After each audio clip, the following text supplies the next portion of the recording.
Pak Pemirsa, lagi-lagi akademisi turun gunung menyuarakan keresahan mereka terhadap kondisi hukum dan demokrasi hari ini. Salah satu aksi yang diserukan dalam gerakan kampus menggugat di Universitas Gadjah Mada adalah membentuk pengadilan rakyat. Pengadilan rakyat dinilai penting manakala lembaga negara tidak serius mengadili dan menjatuhkan sanksi kepada para pelanggar hukum dan etika di negeri ini. Mengapa gerakan kampus menggugat muncul lagi dan apakah kali ini akan membuahkan hasil yang diharapkan?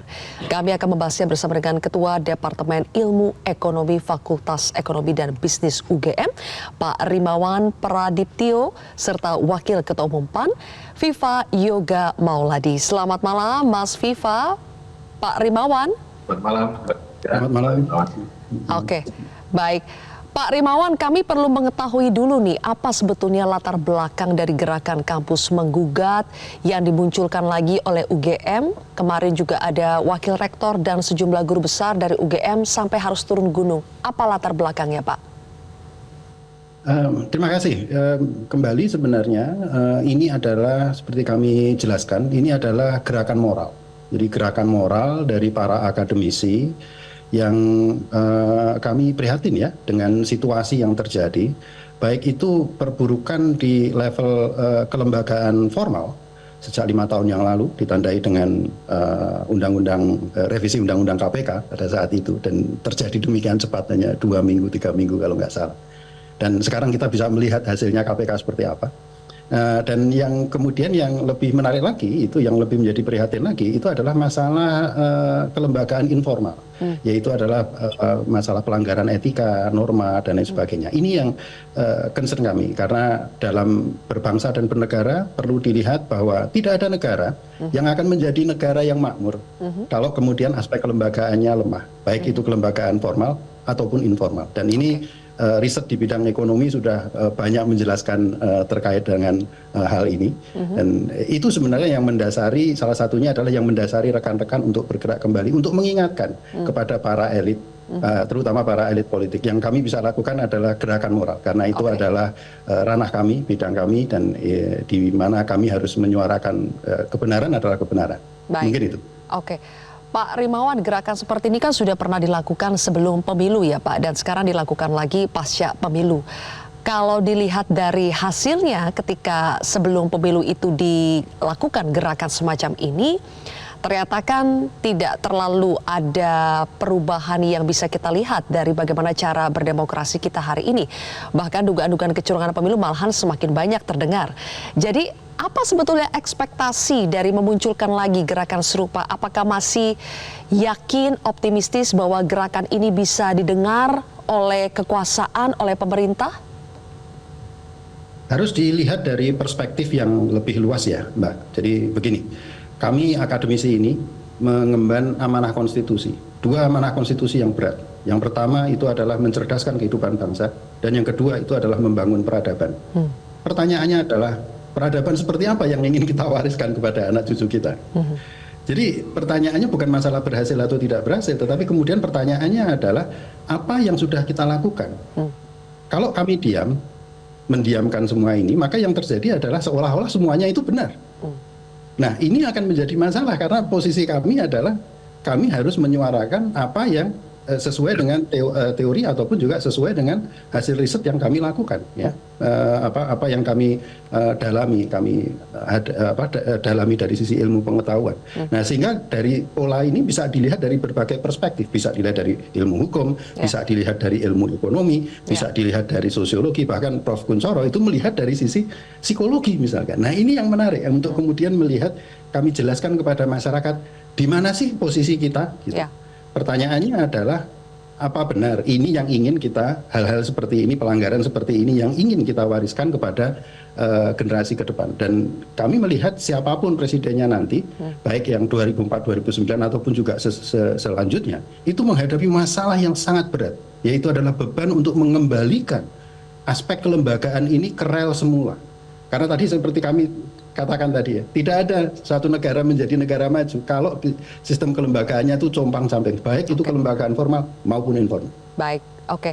Mas Viva, pasca pemilu ternyata muncul lagi gerakan kampus menggugat dari UGM yang bertujuan untuk mengembalikan lagi tadi kelembagaan-kelembagaan, etikanya, konstitusinya ke dalam rel yang dinilai sudah terkoyak selama 5 tahun terakhir. Menurut PAN, apakah memang kondisi hari ini seperti yang disuarakan oleh akademisi di mana etika, konstitusi, demokrasi kita sedang dalam kondisi yang tidak baik-baik saja? Salah satu tugas pokok dari para akademisi adalah dia mewakili kekuatan moral sebagai moral force yang ketika dianggap ada beberapa hal menyangkut tentang permasalahan bangsa dan negara itu kemudian disuarakan. Jadi memang itulah menjadi tugas dari para akademisi yang menjadi bagian penting dalam proses pembangunan kekuatan civil society. Civil society itu adalah kekuatan yang bersifat independen, bukan partisan, mampu membatasi intervensi negara, dan punya kemampuan untuk berpikir kritis yang berbeda dengan negara. Jadi secara teoritis itu diwakili oleh kekuatan akademisi, pertama ya. Yang kedua, dalam memotret tentang perkembangan demokrasi, mungkin banyak sudut, banyak perspektif, sehingga menyebabkan tampilan dari hasil pemotretan itu berbeda-beda.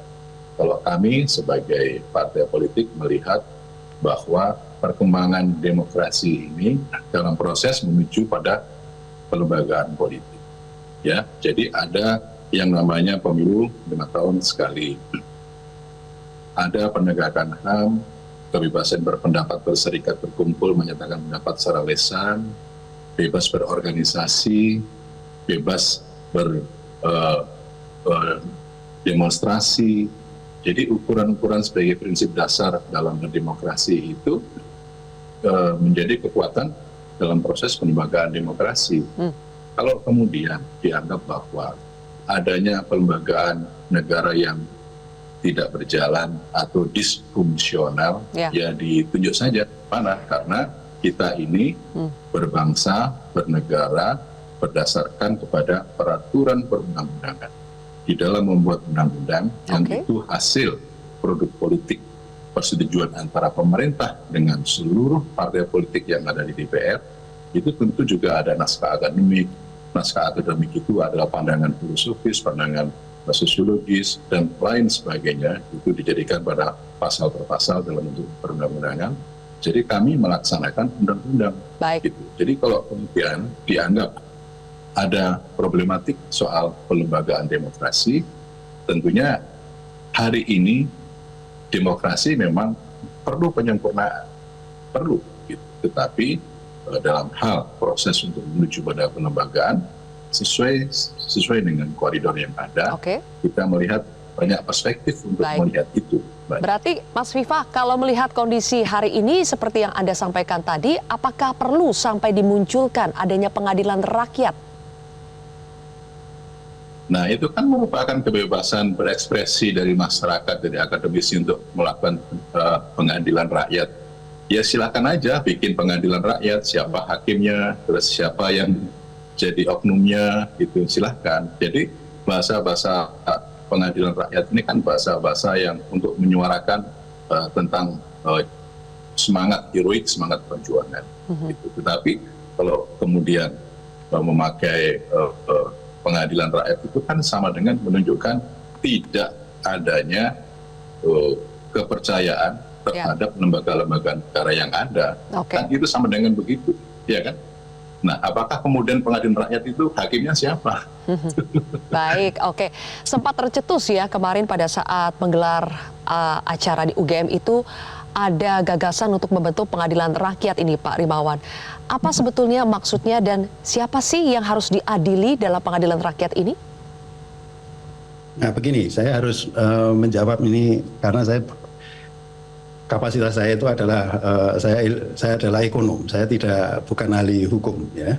Jadi memang kita melihat masalah ini dari berbagai perspektif. Kalau saya melihatnya dari sisi ilmu ekonomi tentunya.